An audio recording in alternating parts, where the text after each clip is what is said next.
नमस्कार दोस्तों, the study zone में आप सभी का स्वागत है। आज के इस 10 मिनट शो में हम बहुत ही महत्वपूर्ण टॉपिक गोलमेज सम्मेलन देखने वाले हैं, जो कि सभी प्रकार के कॉम्पिटिटिव एग्जाम के लिए बहुत ही महत्वपूर्ण है। तो चलिए वीडियो शुरू करते हैं। बिल्कुल। तो बिना किसी देरी के सीधे इस ऐतिहासिक घटनाक्रम पर आते हैं। देखिए, गोलमेज सम्मेलनों को अगर परीक्षा के नजरिए से समझना है ना, तो हमें थोड़ा पीछे जाना होगा। मतलब पृष्ठभूमि समझनी होगी, राइट? हाँ, 1927 में जो साइमन कमीशन बना था और जिसकी रिपोर्ट 1930 में आई थी, सारी कहानी वहीं से शुरू होती है। हाँ, साइमन कमीशन। हाँ।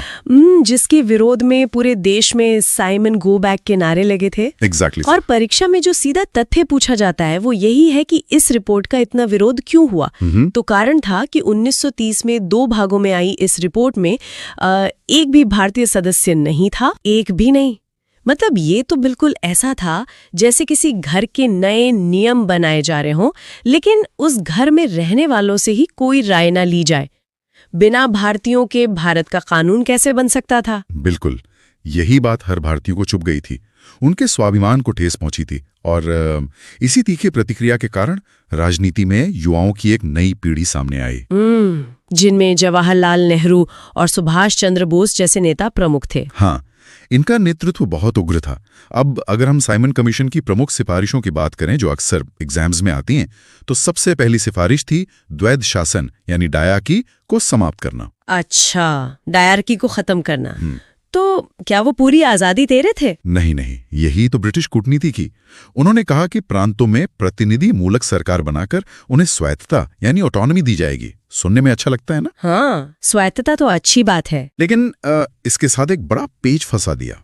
उन्होंने कहा कि गवर्नर को आंतरिक सुरक्षा और अल्पसंख्यकों की सुरक्षा के नाम पर विशेषाधिकार यानी डिस्क्रिशनरी पावर दिए जाएंगे। ओह, मतलब बाहर से दिखावा कि सरकार भारतीयों की है, लेकिन असली लगाम अभी भी ब्रिटिश गवर्नर के हाथ में। बिल्कुल सटीक। और इतना ही नहीं, गवर्नर जनरल को कैबिनेट सदस्य नियुक्त करने की संप्रभु शक्ति यानी सॉवरन पावर दे दी गई।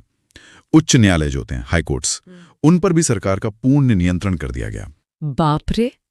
और मैंने पढ़ा है कि इसमें वोटिंग को लेकर भी कुछ विवादित बातें थी। हाँ, कमीशन ने सार्वभौमिक मताधिकार, जैसे हम यूनिवर्सल एडल्ट फ्रेंचाइजी कहते हैं, उसे पूरी तरह स्वीकार कर दिया।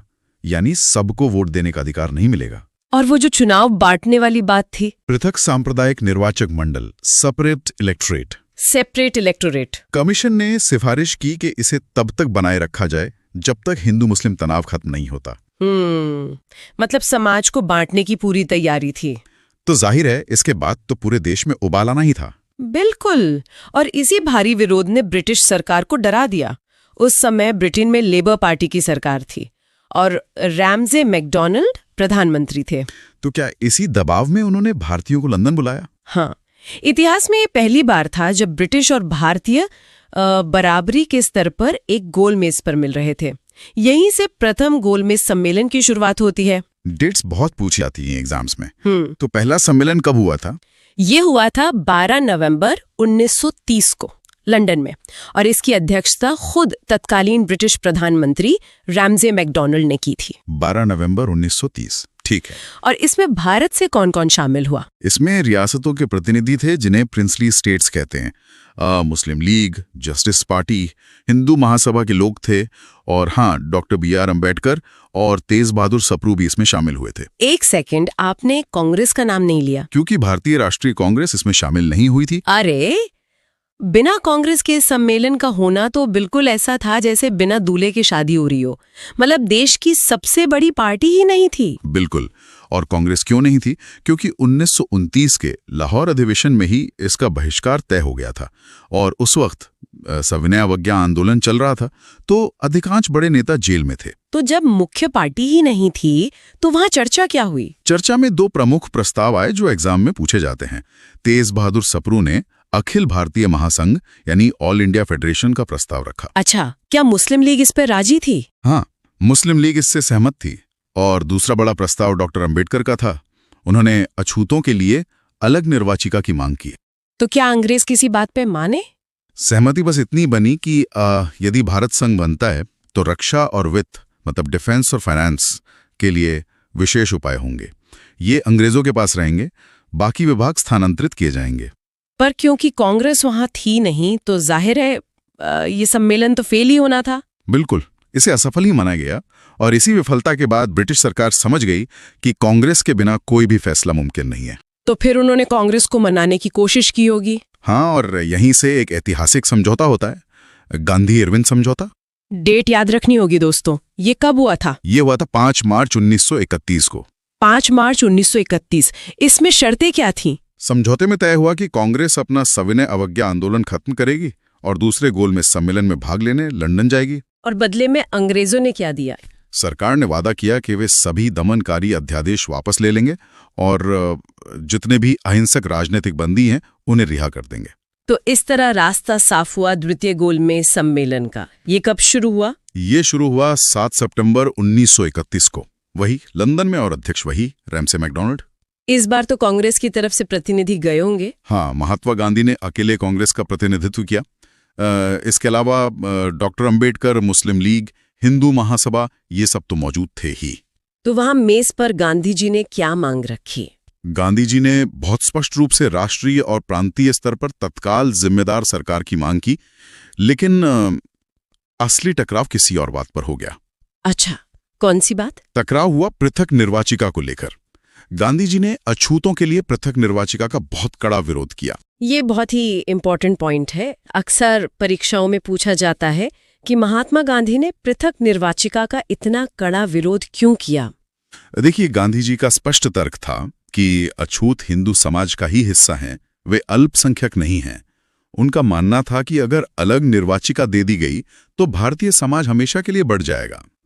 मतलब वो समाज को टूटने से बचाना चाहते थे। बिल्कुल, और उन्होंने सिर्फ अछूतों के लिए ही नहीं बल्कि मुसलमानों और अन्य अल्पसंख्यकों के लिए भी विशेष निर्वाचन क्षेत्रों को अनावश्यक बताया। तो इस मतभेद का नतीजा क्या निकला सम्मेलन में? नतीजा ये हुआ कि कांग्रेस और अल्पसंख्यकों के बीच मतभेद बहुत बढ़ गए। ब्रिटिश सरकार तो यही चाहती थी। सम्मेलन के अंत में 2 नए मुस्लिम बहुल प्रांत बनाने की बात हुई, उत्तर पश्चिमी सीमांत प्रांत यानी NWFP और सिंध। और बाकी मुद्दों का क्या हुआ? मताधिकार, वित्त और राज्यों के लिए बस समितियां बना दी गई। कुल मिलाकर देखा जाए तो कोई ठोस नतीजा नहीं निकला। यानी दूसरा सम्मेलन भी एक तरह से बिना किसी बड़े नतीजे के खत्म हो गया। बिल्कुल, और जब गांधी जी खाली हाथ भारत लौटे तो उन्होंने देखा कि हालात फिर बिगड़ गए हैं। ब्रिटिश सरकार ने डोमिनियन स्टेटस की तत्काल मांग ठुकरा दी थी। तो गांधी जी ने फिर से आंदोलन शुरू कर दिया होगा। हाँ, उन्होंने आंदोलन फिर शुरू किया, जिसके नतीजे में गांधी जी फिर गिरफ्तार हुए और ब्रिटिश सरकार ने कांग्रेस को ही अवैध घोषित कर दिया। बाप रे, हालात फिर से वही 1930 वाले हो गए। तो ऐसे माहौल में तीसरा गोलमेज सम्मेलन कैसे हुआ? बस अंग्रेजों ने औपचारिकता पूरी करने के लिए तीसरा और अंतिम सम्मेलन बुलाया 17 नवंबर 1932 से 24 दिसंबर 1932 तक। इस बार कौन कौन गया? इस बार मात्र 46 प्रतिनिधियों ने भाग लिया। कांग्रेस को तो आमंत्रित ही नहीं किया गया। डॉक्टर अंबेडकर दलित वर्ग की तरफ से और रियासतों के राजकुमार या दीवान शामिल हुए। जब कोई बड़ा नेता था ही नहीं तो चर्चा किस बात पे हुई ना? उनकी रिपोर्ट पर बस चर्चा की गई। अच्छा, तो अब सबसे अहम सवाल जो एग्जाम्स में बहुत आता है, इन तीनों गोलमेज सम्मेलनों का अंतिम निष्कर्ष या संवैधानिक प्रभाव क्या रहा? इसका प्रभाव बहुत बड़ा था। मार्च 1933 में ब्रिटिश सरकार ने इन तीनों सम्मेलनों का निचोड़ निकालते हुए एक श्वेत पत्र जारी किया। श्वेत पत्र मतलब व्हाइट पेपर? एकदम सही। जो ब्रिटिश सरकार का राजपत्र होता है। एकदम सही। और परीक्षा के लिए सबसे जरूरी तथ्य यह है कि इसी श्वेत पत्र के आधार पर 1935 का भारत सरकार अधिनियम यानी गवर्नमेंट ऑफ इंडिया एक्ट 1935 बना। अरे वाह! और यही एक्ट तो हमारे स्वतंत्र भारत के संविधान का आधार है ना? बिल्कुल। हमारे संविधान के निर्माण में 1935 के अधिनियम का सबसे बड़ा योगदान है। इसके कई प्रावधान तो हूबहू हमारे संविधान में लिए गए हैं। मतलब ये जो गोलमेज सम्मेलन थे वो अप्रत्यक्ष रूप से हमारे संविधान की नींव है? 100%। तो दोस्तों, अगर हम इसे समेटें, यानी जो बैठकें उस समय पूरी तरह सफल नहीं दिख रही थीं, असल में वही अनजाने में आज हमारे संविधान का ब्लूप्रिंट तैयार कर रही थीं। बिल्कुल सही कहा आपने। तात्कालिक विफलता असल में एक बड़ी नींव बन रही थी। दोस्तों, जाने से पहले एक सवाल पर जरूर विचार कीजिएगा। अगर कांग्रेस ने पहले ही गोलमेज सम्मेलन का बहिष्कार ना किया होता और शुरुआत से ही मेज पर अपनी शर्तें रखी होती, तो क्या आज भारत का संवैधानिक इतिहास कुछ और होता? ये सोचने वाली बात तो है। तो दोस्तों, आज के इस वीडियो में हमने गोलमेज सम्मेलन को विस्तार से समझा। अगर वीडियो आपको उपयोगी लगा हो तो लाइक जरूर करें, अपने दोस्तों के साथ शेयर करें और हमारे चैनल द स्टडी जोन को सब्सक्राइब करना ना भूलें। बहुत जल्द मिलते हैं इस सीरीज के अगले वीडियो के साथ। धन्यवाद।